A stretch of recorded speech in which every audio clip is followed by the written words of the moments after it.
Bye.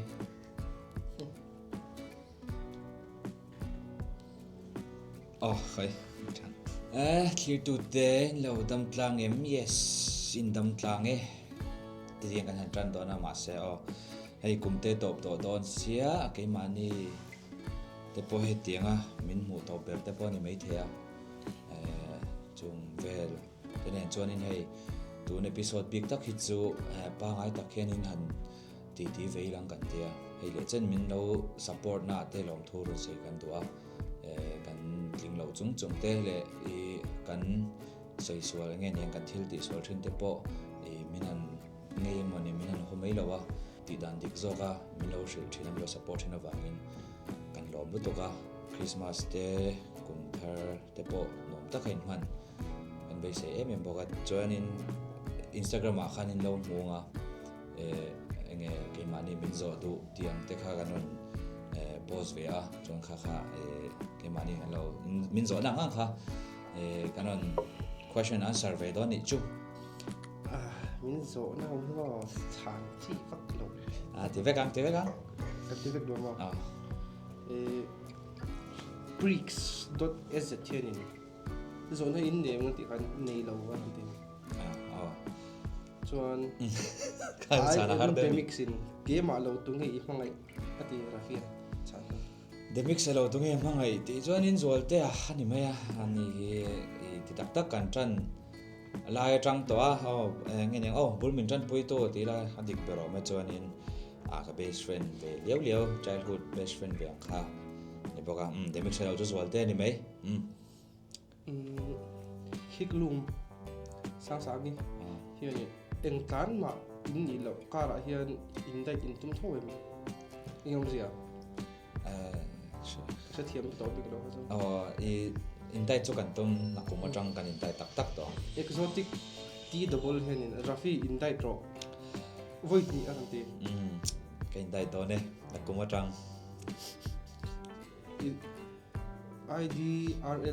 idrl_pali hian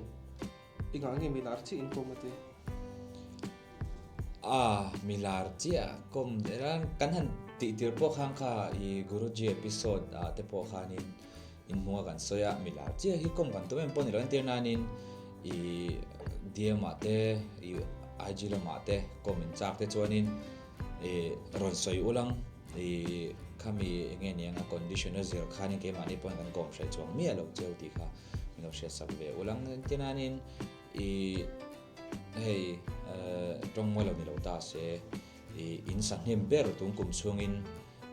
in chu mi za sakna chong katela rora chu mi za chu kapu te handia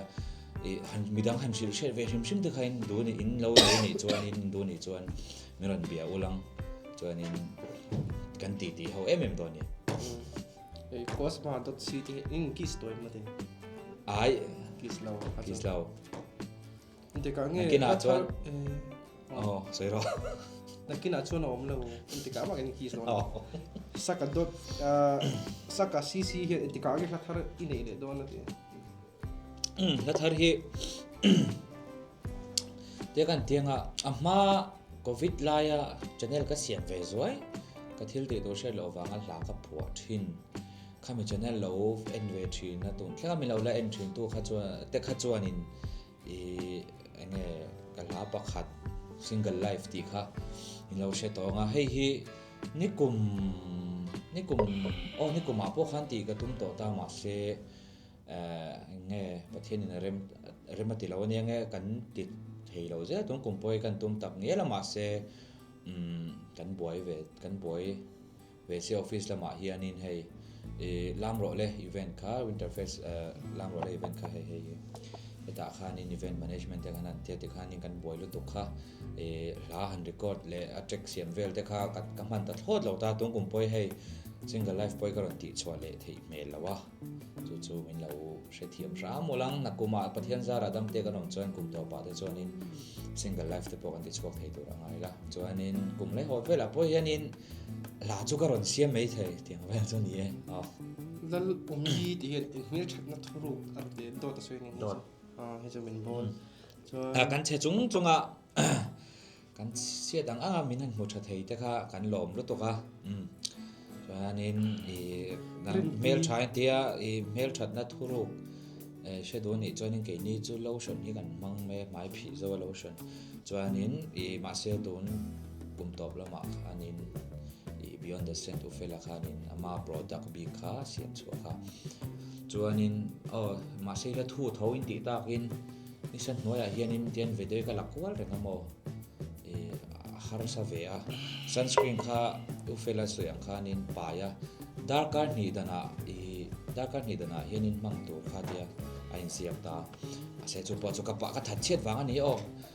ka pai pe lawa tenang kan sa ka tur puk truk maya chu bak te chu ni ani me chu jong chu ni mai shit puya te hianin raki how interface sa abil no achuk lai kan phok nge ki ma ri mat ma sabera chuanin bial nu kan nei lo interface apo bial nu ka shwai lowa ka chian nu ka shwai chuanin kan in chuk lawa chuanin chuk po ka du lawa chu te chu ni rin pui ti hian in hming pum le in kum sa te ka hming chu lal ram za ka ania nak tu ka hian kum suk ni pathum nak tu ki ti chuan dei 23rd December hemi video chu chuanin bisop tum pakhat vela bin posam ka shela le chu kan editor zo hun na ran po sang chu tiang vela di chun dona happy belated ka thun lang te chuanin ke hi Jonathan nel ro hlua kania kumsom hi pathum kania chuan thale January ni ko hian ni li ka tlik ton ka wish thei reng poge ana te hianin ni so na ki in by heart me te by heart lo ti khanin script po chung lang kan han kom dong khanin ma ni kha engeni kan fazir chiam pot ta tlema zong aba kha chu ti plan block po kan nei lo ti khan kan ko ma an ma ni min chang na tang khan zo na kha chu ron chuak ve mai ta tiang kan soi du bok pa kha chu background in zir chiang vak lo min lo ti takin keima po hian in character play kha ngai ve ta internanin in mitang chen kha kha chuan ron shedon mi lo ta ma se kha khan zot zak don se chu khamian zo kha chuan hei nain lo tong ve thau to ta nga zo na kan ne kan zo hian chen kha chuan tinge tiang hi shet lo engei kha tiang kha shet lo zo kai van mo li van she lo tak ti hamin tong kum hianin atim thak ngoi ni hei an thla shin ngoi ta she lo pi kang me ten kan dan hem thin ta khami angkha ron zo ngai lo turin ke man ka the angin te me teng haute po zona om thei tura karin anga piang kha ke ma kha chon ka khan shelo der ka ti shelo tak tak po ka nei thawa te han karon shelo der kol vel mia ram ribuan bon ani hi naman chang la chunin kein pakati ka chang mo amun ralte 11 hen enting ite tak tak hi in ti chwa dan in ngai to chwa dan in te ro ti tak tak ngi in ni ti tak tak hi kan ti chwa chan dan abul atang kan soyanga ama chon event management hi kan ti thin ta Loftail idea po manga Loftail event hi cosplay event vel te kan host thin ta chu kan chian howin kan ti ho ta chuanin khamin nuwa khanin ti dan kalna phung te thlak in event rengot ti kha du lo ta ka chian pa zual te hian ani hi adin to le sum tho thu ber ni wangin na kan president ber khani ta chuanin ten to ko CEO zok ten to ko hi aron tin ta hi business consultant la mani ta chuanin khamin noya khanin ten to event om ta Loftail kha kan ti to lo ta Loftail kha chu ka share swalo chuan event hing ni to zok se kan ti ta ni kan lo ti le ta ni pon cosplay event kha chu chuan ten to event thiam ta event management lam hei hi tuna cafe tharonom kang kha zongom zonoma kilen zonom police outpost bul outpost bula khan kilen ti cafe tharonom hemi englo tu khoi tu te mi zinga mi antel vek to zok to ro potato te po hemi te hian in event lam ti ta ma chuan te ni ta an mani nang khoi ta chuanin leng der hi kan nei le ta hei chu poster vel te le khatiang eng ilo khatiang graphic designing lampang te logo te khatiang lampang han khoi ta chuanin ten to go om vele thung ta GO zo hi bartending service kan ti ta chuanin adot lia chuanin keima ni tak tak haron chuak ta aron chhodam bera chu tum khat kha ka chet pa zual te ina chuan kan leng khom le ta ma chuan la chu ki le lampang ka ti jok chuma ma chuan te ho te ne kan leng khom ta chuan in lel ma chuan na ne khan subsidiary dang bom se an ti ta nge kha kha chiang le to lawa close sona chami lo ngai damula ten tru ko ngoi na dang da be lo kan an ti ta ma chuan ne khan han pho chuak ta ti tak tak ti hi ma se kha ta po khan entertainment turang kha chon la ta leng ka sia a chuan tum khat kha zolte te na ka leng chu abula khanin nakina demix anen hianin kan shoot podcast kan ido ka channel post mai to wang thuang to in podcast kan ido hei interview po ni law tiang hei do ti thei chaotic de wangin han noi mai lang ti velang zong khanin demix ka soita demix anen kan shoot dona chang guru hi ka mang dei don guru chu kanin kom sa ama po ka shil to thawa pe lu to demix po ka shil to ma pon ka camera kan mang ka ro ma kan ti don ne khatia ajong kema plan dan bera kha chonin ka channel post tur khan ita ni ti tak tak alom lo ta chuan rafiq yum dia khan ko tha ka blazer chang kamis chuan ma chu boxer khating vela han kom noi vel mai me kha ka tum ta ni chuanin ka chen pa zol te ka shil chu ma thalo ti ta ta chu ti tak tak a hian mang mai la chuan enge nangma dan pon bultan na le angani dona bultan na le angani dona tia chan chu ma ka la ka chani la hajon la uang deuh kha ka posa thu tak lo deuh hei zan kha thil thuat ka ti tur thelo ka phua uang vel mai ka posa khani ta chuan ti khan ti tak tak chu kan run din chho tran ta chu ni mai kha darang khan chuanin khami lai khanin zato nen hianin college nge discord kan share ma sakha nang ma le chuan college chen kan chen pa pakhat hianin ka chen pa ulfi atro ka kan zato poi college akal venia khalo te jong college ai ka zonga mi ati chona biru thi chuan ma hi ka fu te ha kan fu ma sak ver kha chuan lo lian lutuka ke mai pokhan lian headphone nge mo ni hi lo wa ke pa khum poka kan college na ma te na lo oma kum pokhan nei mang lo wa ka va kom ta kha ta pokhan min biru sana chang chuan min kom thabe lo ma se ke ma hang ka zong ve ta ka ti poi char char hai chuan ngen kom ngai chho tran game se kan khel hawa chuan kan pan hi fiam thu ti mai tiang ho kan combo kha nge niang a than tia chu zato le ke ma hi an chu kan planning na ti tak ta chuan podcast na chu kan pan hi hian host ilang min ti ta san chu kan chemistry kha fu an ti wang khanin ti khan ngaron ti chho tran mia chuanin no tun huni kan lo thlenga amma te kha chuanin harsa na te kan tok na sa sponsor te kan mu the thei lawa sumte enge ning kan nei tlem na ti khan kan han re le wang thina chuanin hei to na pathian zara Luce Entertainment waya kan opta ti han studio te kan manga an camera engi lo te equipment rong te kan mangta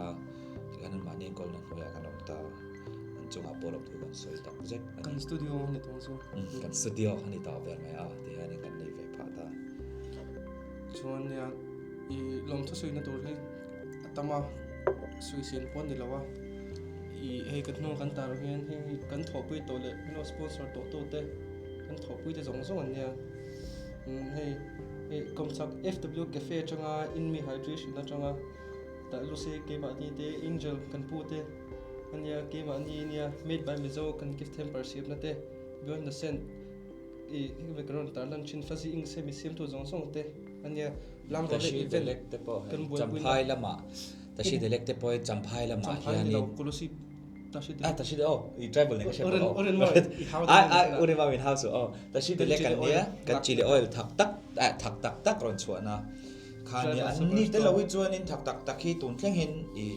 in ei lo mai thein ni tiang vel chon ni kan ta nan poimo em ko si pa kan kalte point min lo welcome to the an ni chunga point lo thon soi tak zet bok travel superstore hi aizola pa branch on hong to so millennium center bula son thomno hin ni an ni tha lo in ve ula formal le informal pan ni ve kamo street style street wear de don me street wear le khatiang formal do po chung in chung che khanan nei le pa boka ti chan cham pha che khanan nei ta chon chen ka lo soi tum zo lo shet pola cham pha ya kan zina piang an ma ni hin boy pui tu le lo welcome back to ten ta chuan in aizola hin tum kuma kum top lampang khan November nge chiang le to lo kum top lampang khan ni ron hong thar ve ta Million Center opposite so nom ta lo dor ve theu ron kor pon al thei lo to chuan ke ni pani hi enge kan ma hun tur hi kan chian rolin kan chiang lo ni chu a chan chu content hi chu kan siam rang kan renga ma se podcast lampang hi engting kan tiang o kan tia hi kan last episode ani chuanin kan lo siam to jong kha hmuna minu ti nge kan be se ani lo ro chuanin adang kan siam tur te kan mi hole chau thi chu ka renga ma se kan nan camera ha kan nan le chuanin tlemin dang ve to ang toina chuanin akum planning po hai kan siam chho tan me ka akum akal na phung thar te kan nei to na eng te po hi in lo i share thiam kan ngai mai theya chun chu content podcast ngo thini to don lo vlog te po tel to vlog chu kan te lo thowa to na po ma se podcast sen ni to don lo ti che kan ron soi thei ria to na ri chuan planning kan la nei mek se execute ma chuan in rot tilang lo le chan chu full stop te kha kan in pe mai om sia lo thei le si lo khanin chuan tuna han tin ti chu ke kan ni to a nia go hunting te bo soi thina ka te po ha kum thara chuan lo be sei ula karon ti chuanin kami kha kan lo tum ta ni chuanin i in sang har aruak te khan ni thei se in ruak te khamo mi in sang avalu avaria chila va eng lo kha chu moi che lawa nge yang in lua to lawa sang ai moni thoma tam naram te pon yang chu aram chon de lo ve ram chu lao ka ting in sia sim phim te khamin sil ve ngai do na chan chu ke mani kan she lo lu to ka sang hi bung bang la che khu kan sia kon pui dai sang hi ni nge de to ka she lo kha po kan ti ve don yang chu sar te khan ti ve kha dang vocal ro khan te live streaming te bo he ron khoi kan tum da wa he PUBG nge mobile legends kan stream ti kha lakin apol te po kan sia manga yeah ke ni phun cher pe na chu e apui via wang kan live chuan na kum chu thil thar garon ti chawang social media po le platform sang ni e lu chit kan tum da wa zo na dang kha la tam sia ting ai ni lama pathung vel chang ni la tro chu kan tu to tu ni ret zo ka ti it's fifi hian te ko law me i ri zo vilen wangin za le ti o yum lo som ko le ti chu wang sai don lo Gracia hian ghost movie ti review ve ola ti ghost movie review himo copyright thi kan lau ve review chan ma se karon ti chonin kan khelang nia movie lo hianin hey thasang games te poi tamai kan khel zo ka jiang ani lo chon reaction video te karon ti ve zo kang nia reaction video te poi han ti ve la movie ni lawin video ve chan chu movie chu are ro tu kamo guru ji la amoi ti ver le to se so ha chu ba mi min zo nang na po zo ka ta ka ni kan soi don ne soi phot la ke chu la chuan in moi ka ti ber chu siak moi ti khania chan chu kan soi vak lo menga moi ka ti bere ke chu han soi donin atama chan chu miang no bia thu tro album kha kha aphu lai vel le ala tam zok scooby doo ti te hote kami kan boy pui le han guru manager ang ka chan lai khania kan zin du na la gale na te khati kan zin lai vela phu khatam ve ni chu ka mere du kan in sakte g pui ti te po ha so wan zonin ke chu album tak ang khanin an hal ka ti guru sai chu nal veka ma se kami album khamin he bi ke ma chu chan chu ataka tim khatam ma ke ma han ho studio te kan record na sa ama ni chuanin pt fan hianin tunge post so ka ti han boss em po kan lo ti hianin antennanin i keiman kom tur vel te lo beta ngela zatoan i ani turang tele kan ma motor camera te setup khating ve kha ba peti khanin na kha kanin sim tapa thu zo kan boss kan nei boss kan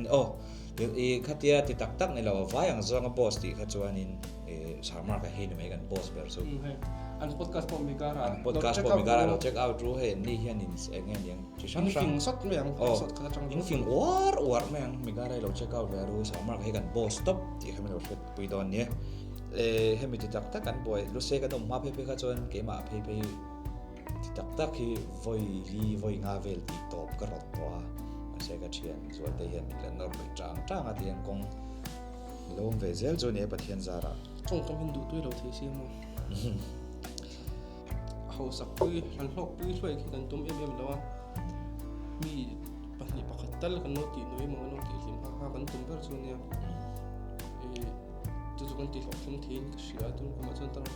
ti lo kem thei chu ka hre pa chuan in ten no support na te po kan lom to ka kan channel te ki ma ni te po hei kan zei lo anga mi lo nei pui thei te po ha kan lom lu to ka chuan ki ma ni po ma lo so che kan tu banga lo che chho le se pa nga chuan in tum thara thatharin thatharin henge thingan phuang na ko mi ma son tak tak kum o nia đường gió khá mòn nhỉ mà son tắc tắc cả cũng cần tung với cả ngã cái mà đi chỗ rồi nắng hà đi tới bộ anh tiếng anh cũng mà chuan chúng mình chỗ achieve cái tung hàng chúng mình chỗ tỷ lệ kinh cái tung hàng tiền thì khả năng cái những cái hàng này về cái mà đi quan trọng tiền cho cần tung về mà tiếng chuan thì đó nhỉ chuan nó có chúng mình sẽ mình làm kia được lòng thế mình làm kia để dễ turin cần nghiền chơi chuan mình làm support dễ turin để cần nghiền bốc chơi chuan hay là chân kan channel tin lo ena milo support jar wang long thon sei poka chuan in Christmas ten lom tak in mana kum thate pon lom tak in man be se ya tum thara ngai no chu don nia no chau don ya kamsamida ni khamsamida ka hena